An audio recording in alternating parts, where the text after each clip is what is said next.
जय माता दी, जय मां कामाख्या। हम हनुमते रुद्रात्मका हुम फट। ओम ह्रीं हनुमते रामदूताय नमः। ओम मनोजो मारुततुल्य वेगम जितेन्द्रियं बुद्धिमतां वरिष्ठं वातात्मजं वानरुत्मुख्यं श्रीरामदूतं शरणं प्रपद्ये। ओम ऐं श्रीं राम ह्रीं रूम रैं रोम रम रहसि दक्षिणमुखा पंचमुख हनुमते करालवदनाय नारसिंहाय नारसिंहाय। ओम नमो भगवते वृचकाय वृत्तुल कल्पिंगल उर्दुकेश महाबल रक्त मुक्तड़ित श्री महारोध दस्तोटकट महाकरालिनी महादड़बंद महारीन लंकेश्वरदाय महाशेतुबन महाशैल प्रभा गंगचर ए भगवान महाबल पराक्रम भैरव आज्ञा पहती ए महारोध दीर्घ बिते वेष्टवर्ण भंजे भंजे हुंपट स्वाहा। भूत प्रेत पिचास कुल पिचास डाकिनी शाकिनी यक्षिनी ब्रह्म राक्षस कुल राक्षस ग्रह राक्षस महामारी राक्षस भैरव बेताल परतंत परमंत पर्यंत सर्व ग्रह उच्चाटनाय सकल शत्रु सहारणाय क्षणेन हन हन बंजे बंजे शिक्षे खाते खाते मारे मारे बिंदी बिंदी सिंधी सिंधी उच्चाटे उच्चाटे धावे धावे शो शो चना चनाशे महामहेश्वर रुद्रावतार ओम हुम फट ओम ह्रीं फट स्वाहा। इस प्रकार से हनुमान जी के मंत्रों को आप बारंबार जप करके गुरु दीक्षा में मंत्र प्राप्त करके हनुमान जी की सिद्धि प्राप्त कर सकते हो। देवराधा ट्रस्ट सत्यवाणी चैनल ज्ञान की गंगा बह रही है। जो भी मनुष्य आध्यात्मिक ज्ञान लेना चाहता हो, चाहे वो देवी से संबंधित हो, देवताओं से संबंधित हो, श्री राम जी से संबंधित हो, कृष्ण से संबंधित हो, श्री हरि विष्णु से संबंधित हो, भोलेनाथ से संबंधित हो, गणेश जी से संबंधित हो, तो हमको व्हाट्सएप नंबर पे मैसेज देकर के ज्ञान को प्राप्त किया जा सकता है। 9893128047 और 7649862712 पर आप संदेश देकर के अपना नाम पता अवश्य बता दें और आप हमसे क्या पूछना चाहते हैं, क्या जानना चाहते हैं धर्म के बारे में, वह अवश्य जान लें। जय माता दी, जय मां कामाख्या। अतुलित बल धामम। महाभारत के युद्ध में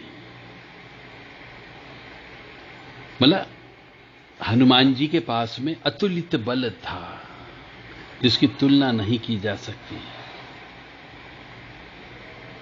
अतुलित बल धामम हेम शैलाव देहम धनुजवन कृशानुनम ज्ञानी नामग्रण्यम सकल गुण निधानम वारणधीशम रघुपति प्रिय भक्तम वात जातम नमामि। ये हनुमान जी का मंत्र है। इसमें से सिर्फ हमने ये लिया अतुलित बल धामम। एक अच्छी सी इस संबंध में कितना था बल हनुमान जी में। तो जो हनुमान जी को इष्ट बनाता है, हनुमान जी को गुरु बनाता है, तो उस व्यक्ति को तो कभी किसी से डरना ही नहीं चाहिए। और वो मनुष्य दूसरे कई मनुष्यों की समस्याओं को दूर भी कर सकता है। इसी संबंध में हम आपको एक चीज कहानी किस्सा महाभारत का सुना रहे हैं कि महाभारत के युद्ध में अर्जुन के रथ पर बैठे हुए हनुमान जी कभी कभी खड़े होकर कौरवों की सेना की ओर घूर करके देखते थे, तो उस समय कौरवों की सेना तूफान की गति से युद्ध भूमि को छोड़कर भाग जाती थी। मतलब इतना बल था। सिर्फ खड़े होकर के उन्हें घूर कर देखने से ही कौरवों की सेना युद्ध भूमि छोड़ देती थी। हनुमान जी की दृष्टि का सामना करने का साहस किसी में नहीं था।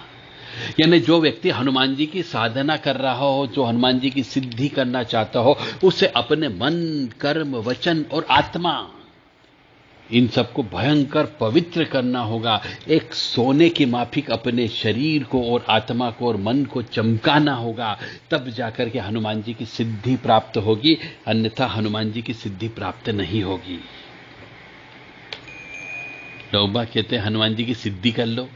कोई रास्ते चलते हनुमान जी की सिद्धि मिल जाती है क्या? उसके लिए शरीर को तपाना पड़ता है, मन को पवित्र करना पड़ता है, आत्मा की शुद्धता करना होती, तब जाके हनुमान जी की सिद्धि प्राप्त होती है।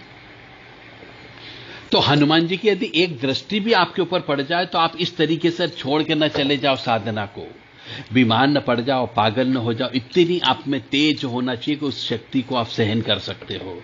तो वही चीज हम आपको बता रहे हैं कि हनुमान जी की दृष्टि का सामना करने का साहस किसी में नहीं था। मतलब उस समय तो बड़े से बड़े शूरमा थे, साधक मनुष्य थे, सिद्धिवान थे, जो कौरवों की तरफ से लड़ रहे थे। और उस दिन भी ऐसा ही हुआ था। कब? कि जब कर्ण और अर्जुन के बीच युद्ध चल रहा था, तो कर्ण जो है अर्जुन पर अत्यंत भयंकर बाणों की वर्षा किए जा रहा था। उनके बाणों की वर्षा से श्री कृष्ण को भी बाण लगते गए, अतः उनके बाण से श्री कृष्ण का कवच कट करके गिर गया और उनके सुकुमार अंगों पर बाण लगने लगे। तो रथ की छत पर बैठे हुए पवन पुत्र श्री हनुमान जी एक टक नीचे अपने इस आराध्य की ओर ही देख रहे थे। तो श्री कृष्ण जी कवचहीन हो गए। उनके श्री अंग पर कर्ण निरंतर बाण मारता ही जा रहा था। हनुमान जी से यह देखते हुए सहन नहीं हुआ और अकस्मात वे उग्रतर गर्जना करके दोनों हाथ उठाकर कर्ण को मार देने के लिए उठ खड़े हुए। हनुमान जी की भयंकर गर्जना से ऐसा लगा मानो ब्रह्मांड फट जाएगा। कौरवों की सेना तो पहले ही भाग चुकी थी, अब पांडव पक्ष की सेना भी उनकी गर्जना के भय से भागने लगी। हनुमान जी का क्रोध देखकर कर्ण के हाथ से धनुष छूट गया और जमीन पर गिर पड़ा। भगवान श्री कृष्ण तत्काल उठकर अपना दक्षिण हाथ उठाया और हनुमान जी को स्पर्श करके सावधान किया कि रुको, तुम्हारे क्रोध करने का समय अभी नहीं आया है। तो श्री कृष्ण के स्पर्श से हनुमान जी रुक तो गए, किंतु उनकी पूंछ खड़ी होकर आकाश में हिल रही थी। उनके दोनों हाथों की मुट्ठियां बंद थी, वे दांत कटकटा रहे थे और अग्नि नेत्रों से कर्ण को घूर रहे थे। हनुमान जी का क्रोध देखकर कर्ण और उनके सारथी कांपने लगे। हनुमान जी का क्रोध शांत न होते देखकर श्री कृष्ण ने कड़े स्वरों में हनुमान जी से कहा, मेरी ओर देखो, अगर तुम इस प्रकार कर्ण की ओर कुछ क्षण और देखोगे तो कर्ण तुम्हारी दृष्टि से ही मर जाएगा। यह त्रेता युग नहीं है, तुम्हारे पराक्रम को तो दूर, तुम्हारे तेज को भी कोई सहन नहीं कर सकता। तुमको मैंने इस युद्ध में शांत रहकर बैठने को कहा है। फिर हनुमान जी ने अपने आराध्य की ओर नीचे देखा और शांत होकर बैठ गए। बोल सियापति रामचंद्र भगवान की जय, हनुमंत लाल जी महाराज की जय, बोल पवन पुत्र हनुमान जी महाराज की जय। तो इस प्रकार से हनुमान जी की शक्ति नवनिधि के दाता। तो इसका मतलब यह कि जो हनुमान जी की साधना करता है, हनुमान जी को प्राप्त करना चाहता है, हनुमान जी के सानिध्य में रहना चाहता है, उस मनुष्य को तो भयंकर तप करना होगा, क्योंकि उनकी दृष्टि, उनका सानिध्य, उनका हाथ आप सहन नहीं कर पाओगे, क्योंकि आप मनुष्य हो। क्योंकि मंत्र से ही पता लगता है कि हनुमान जी में कितनी पावर थी, कितनी शक्ति थी। तो मेरा सभी हनुमान जी के जो साधक हैं उनसे विनम्र निवेदन है कि शुद्धता, स्वच्छता, पवित्रता, तप, हवन, अनुष्ठान और जप ये आपको भयंकर करना होंगे, तब जाकर के हनुमान जी की कृपा आपके ऊपर प्राप्त होगी, अन्यथा प्राप्त नहीं होगी। और हनुमान जी की कृपा प्राप्त करने के लिए पितरों को प्रसन्न करना जरूरी होता है, कुल देवी देवता को प्रसन्न करना जरूरी होता है, तब जाकर के आप हनुमान जी की शक्ति को सहन कर सकते हो, अन्यथा सहन नहीं कर पाओगे। इसीलिए उनको महावीर कहा गया, वीरों के वीर महावीर। ओम नमो हरि मरकट मरकटाय, ओम नमो हरि मरकट मरकटाय।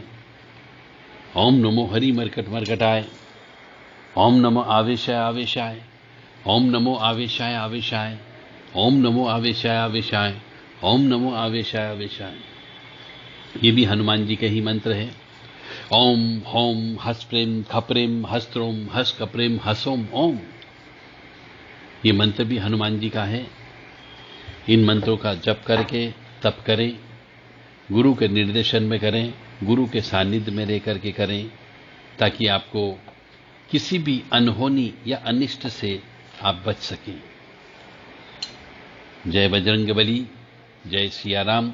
ओम ह्रीम आपदाम फर्तारम दातारम सर्वसंपदाम लोकाभिरामम श्रीरामम भूयो भूयो नमाम्यहम्। ओम ह्रीम आपदाम फर्तारम दातारम सर्वसंपदाम लोकाभिरामम श्रीरामम भूयो भूयो नमाम्यहम्। ये जो मंत्र है, इस मंत्र से यदि आपके ऊपर किसी प्रकार की कोई भी विपदा आ जाती हो, कोई परेशानी आ जाती हो, अचानक कोई भयंकर संकट आ जाता हो, तो आप इस मंत्र का हवन करना प्रारंभ कर दें। लगातार रोजाना 4-5 घंटे आपको हवन करना है। जटामासी का प्रयोग विशेष तौर से करना है। बेसन के लड्डू का प्रयोग आपको करना है। केले का हवन करना है, ताकि आपकी वो जो परेशानी आई, परेशानी दूर हो जाए। और किसी हनुमान जी मंदिर में कर सको तो अवश्य करिएगा, ताकि ज्यादा फायदा होगा। किसी नदी किनारे कर सको तो वहां करिएगा, बहुत ज्यादा फायदा होगा। ओम ह्रीम आपदाम फर्तारम दातारम सर्वसंपदाम लोकाभिरामम श्रीरामम भूयो भूयो नमाम्यहम्। इसी लय ताल में आपको बोलना है, क्योंकि मंत्रों को लय ताल में बोलने का ही खेल चलता है। जितने ज्यादा आनंदित होकर के आप इस मंत्र को बोलोगे, जितना आप उस मंत्र के अंदर समाहित होते जाओगे, आपका कार्य उतना ही आसान हो जाएगा। प्रैक्टिकल करके देखिए, निश्चित तौर से फायदा होगा। 41 दिन कम से कम आप करिए। यदि आपकी वो समस्या कितनी ही बड़ी क्यों ना हो, आपको उस समस्या को हल करने के लिए रास्ते अवश्य प्राप्त हो जाएंगे। कोई न कोई मनुष्य आपको अवश्य टकरा जाएगा और आपकी समस्या बहुत छोटे रूप में निकल जाएगी। ओम ह्रीम आपदाम फर्तारम दातारम सर्वसंपदाम लोकाभिरामम श्रीरामम भूयो भूयो नमाम्यहम्। ओम ह्रीम आपदाम फर्तारम दातारम सर्वसंपदाम लोकाभिरामम श्रीरामम भूयो भूयो नमाम्यहम्। माँ भगवती जगत जननी आद्य शक्ति भवानी, जिनके आगे श्री हनुमान जी चलते हैं, पीछे श्री भैरव जी चलते हैं, उनकी कृपा आप तक बनी रहे और आप सुखी रहें, स्वस्थ रहें, प्रसन्न रहें। वह आद्य शक्ति भवानी, अल्हादीनी शक्ति, कष्ट निवारिणी, दुख निवारिणी, महिषासुरमर्दिनी, चंडमुंडनाशिनी, सिंहवाहिनी, क्लेशनाशिनी, पापनाशिनी, दुरितापहारिणी, शत्रु संग विदारिणी आपको सुखी रखे, स्वस्थ रखे और प्रसन्न रखे।